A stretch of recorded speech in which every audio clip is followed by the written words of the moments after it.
Hello students, welcome to Farkar Academy. நான் உங்கள் பாலா பேசுகிறேன். TNPSC group two group D எக்ஸாமுக்கு பார்த்தீங்கன்னா இன்னும் ஒரு 30 days வந்து இருக்குது. இதற்கு வந்து நம்ம ஒரு ஃப்ரீ டெஸ்ட் வந்து பண்ணிக்கிட்டு இருக்கோம். ஆல்ரெடி வந்து பார்த்தீங்கன்னா இதில் ஒரு 5 டெஸ்ட் வந்து கம்ப்ளீட் ஆகிருக்கு. 6, 7, 8 வந்து சென்ட் பண்ண வேண்டியிருக்கு. நான் வந்து நாளைக்கு வந்து சென்ட் பண்ணிடுறோம். ஓகேவா? அந்த ஃப்ரீ டெஸ்ட் பேட்சோட லிங்க் வந்து டிஸ்கிரிப்ஷனில் கொடுக்குறேன்.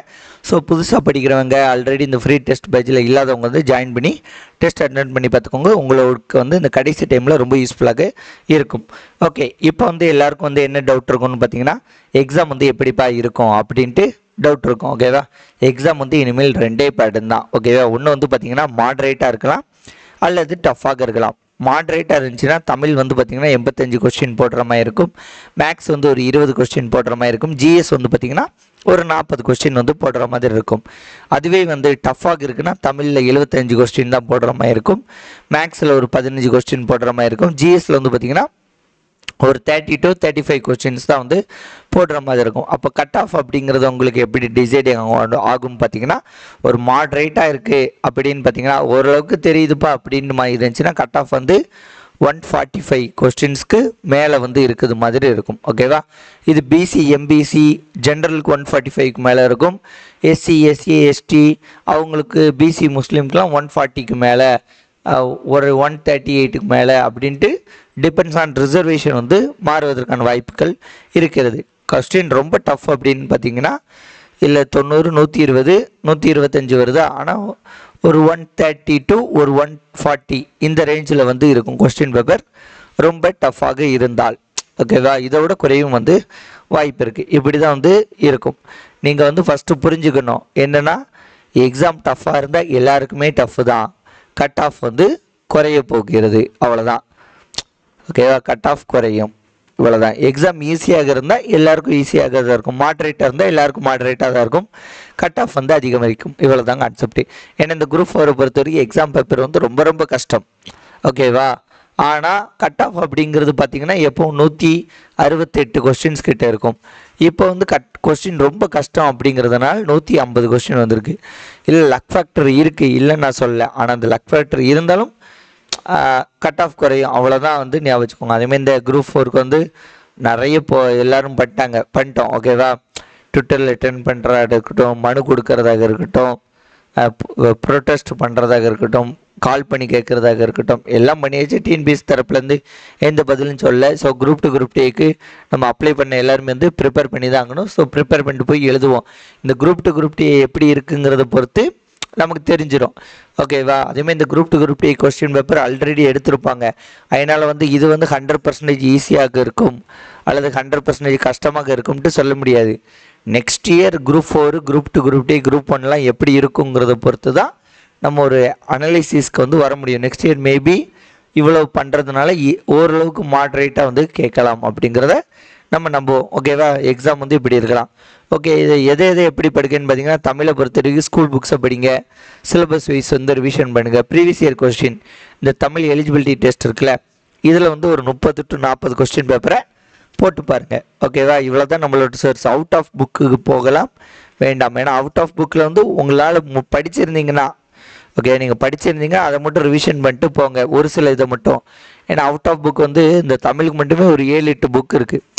இவ்வளோ புக்கெல்லாம் நம்ம வந்து இந்த குறுகிய காலத்தில் படிக்க முடியாது, அதை படித்து ரிவிஷன் பண்ணவும் முடியாது. அதெல்லாம் வந்து ஒரு சாத்தியமற்றது. அதனால் school books syllabus wise revision பண்ணுங்கள். ப்ரீவியஸ் இயர் கொஸ்டினை பார்த்துக்கோங்க. அவுட் ஆஃப் புக்கில் வந்து ஒரு சில பழமொழிகள், ஒரு சில விஷயங்களை படித்திருந்தால் படித்து வச்சுக்கோங்க. நான் படிக்கவே இல்லைன்னு நினச்சிக்கோங்களேன், அதை வந்து விடுவது பிரச்சனை கிடையாது. இப்போ மேக்ஸ் வந்து டாபிக் வைஸாக வந்து ஸ்டடி பண்ணிக்கோங்க. நீங்கள் ஆல்ரெடி படிச்சிருப்பீங்க. LCM HCF, time and work, compound interest, simple interest, percentage, profit and loss, ratio and proportion, மென்சுரேஷனில் 2D 3D, arithmetic progression, geometric progression, statics, probability, ரீசனிங்கில் லாஜிக்கல் ரீசனிங், ஆல்ஃபா நியூமரிக்கு அப்படின்ட்டு அந்த topic ஃபுல்லாக நல்லா வந்து பார்த்துக்கோங்க. அது போக வந்து பார்த்திங்கன்னா ப்ரீவியஸ் இயர் கொஸ்டின் இருக்குல்ல, அது வந்து ஒரு 30 ப்ரீவியஸ் இயர் கொஸ்டின் வந்து போட்டு பார்த்து போங்க. அதே மாதிரி ஜென்ரல் ஸ்டடீஸ்க்கு வந்தோம்னா 10th book, 11th book, 12th book மேக்ஸுக்கு வந்து அவுட் ஆஃப் புக்கில் வந்து எதுவும் பார்க்க வேண்டியதெல்லாம் இது பார்த்தாலே வந்து போதுமானது. ஜென்ரல் ஸ்டடீஸ்க்கு வந்து 10th 11th 12th புக்கை வந்து நல்லா பார்த்துக்கோங்க. ஆனால் மேக்ஸிமம் கொஸ்டின்ஸ் வந்து பார்த்தீங்கன்னா அவுட் ஆஃப் புக்கிலேருந்து தான் வந்து கேட்பாங்க. இதற்கு நீங்கள் என்ன பண்ணலான்னு பார்த்தீங்கன்னா, இந்த ப்ரீவியஸ் இயர் கொஸ்டினில் ஒரு 20 கொஸ்டின் பேப்பரை பார்த்துருப்பாங்க.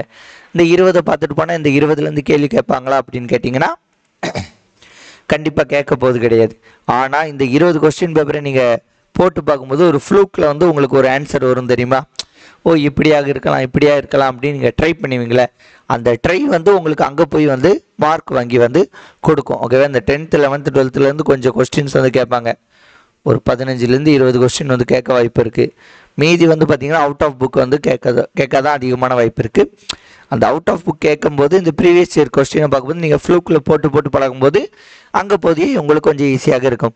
இந்த ப்ரீவியஸ் இயர் கொஸ்டின்லாம் வந்து நான் யூடியூப்பில் போட ட்ரை பண்ணுறேன். மேக்ஸுக்கு, இதுக்கு, தமிழுக்கு, இதுக்கெல்லாம் வந்து போட ட்ரை பண்ணுறேன். ஓகே, 30 days இருக்குல்ல, போட ட்ரை பண்ணுறேன்.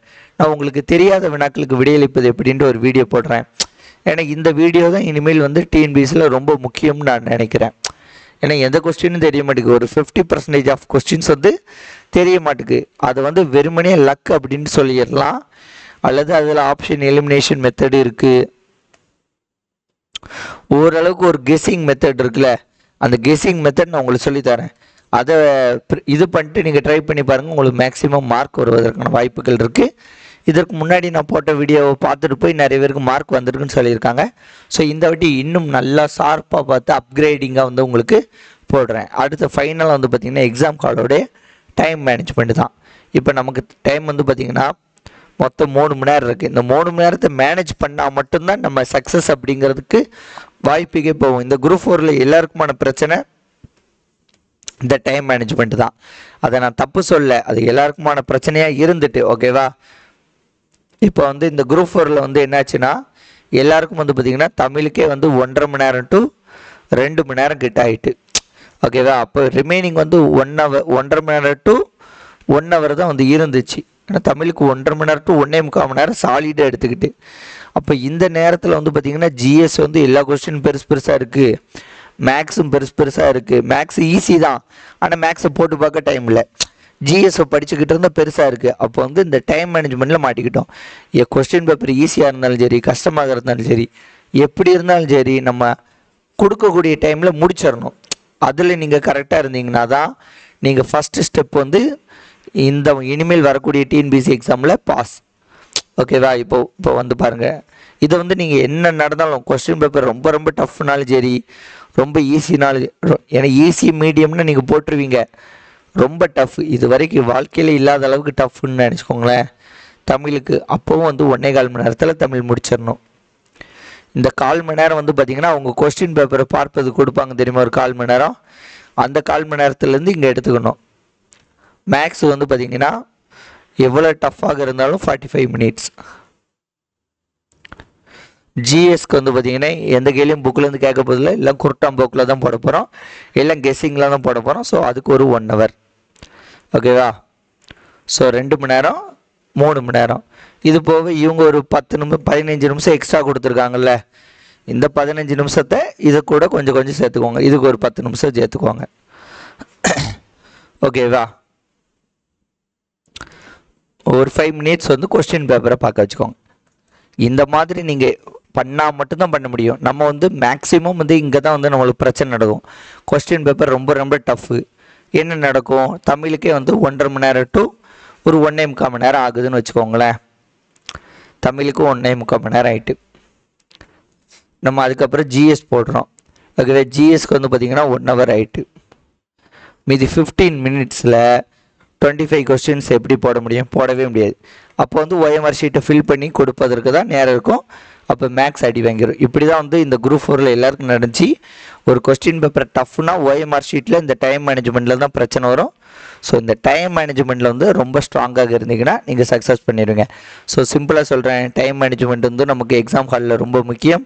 தெரியாத வினாக்களுக்கு விடையளிப்பது எப்படின்னு நான் ஒரு வீடியோ போடுறேன், அதை பாருங்கள். அதில் இருந்து ஏன்னா 50% கொஸ்டின் நமக்கு தெரியாமல் தான் இருக்கும், அதுக்கு எப்படி எடுக்கலாம் அப்படிங்கிறது உங்களுக்கு புரியும். இப்போதைக்கு வந்து பார்த்தீங்கன்னா மேக்ஸ்க்கான ப்ரீவியஸ் இயர் கொஸ்டின் நானும் போடுறேன், நீங்களும் பாருங்கள். ஜென்ரல் ஸ்டடீஸ்க்கான ப்ரீவியஸ் இயர் கொஸ்டின் பாருங்கள், தமிழுக்கான ப்ரீவியஸ் இயர் கொஸ்டின் பாருங்கள், ஸ்கூல் புக்ஸை படிங்க, சிலபஸ் வைஸில் உள்ளதை தமிழுக்கு ரிவிஷன் வந்து பண்ணுங்கள், மேக்ஸை டாபிக் வைஸை படிங்க, general studies 10th 11th 12th புக்கை வந்து படிங்க. அவுட் ஆஃப் புக்கு சோர்ஸ் எல்லாம் வந்து தமிழுக்கு வந்து வேண்டாம், மேக்ஸுக்கு வேண்டாம், ஜிஎஸ்க்கு வந்து நீங்கள் படிச்சிட்டீங்க அப்படின்னா ஓகே குட் படிங்க. இப்போ கடைசி நேரத்தில் 30 days போயிட்டு படிச்சுக்கிட்டு ரிவிஷன் பண்ணிட்டு இருக்க முடியாது, அதெல்லாம் ரொம்ப சிரமம். அதனால் கடைசி நேரத்தில் அவுட் ஆஃப் புக்கை வந்து விட்டுருங்க. எக்ஸாம் வந்து 2 பேட்டர்ன் தான், மாட்ரேட்டாக இருக்கலாம் அல்லது டஃப்பாக இருக்கலாம். மாட்ரேட்டாக இருந்தால் 145 எடுக்கணும், டஃப்பாக இருந்தால் 130 to 140 இந்த ரேஞ்சில் இருக்கிறது மாதிரி கட் ஆஃப் இருக்கும். 130 to 135 தான் இருக்கும், ஓகேவா, இந்த ரேஞ்சில் இருப்பது மாதிரி இருக்கும். ஓகே, இதை மனசில் வச்சுக்கோங்க. ஸோ அடுத்தடுத்து ரெகுலராக வீடியோ போடும். இந்த வீடியோ உங்களுக்கு பிடிச்சிருந்தா உங்கள் ஃப்ரெண்ட்ஸ்க்கு ஷேர் பண்ணுங்கள். மறக்காம நம்ம சேனலை சப்ஸ்கிரைப் பண்ணி கூட இந்த பிள்ளைக்கான கிளிக் பண்ணிக்கோங்க. நன்றி, வணக்கம். வேறு ஒரு வீடியோன்னு சந்திப்போம். பாய்.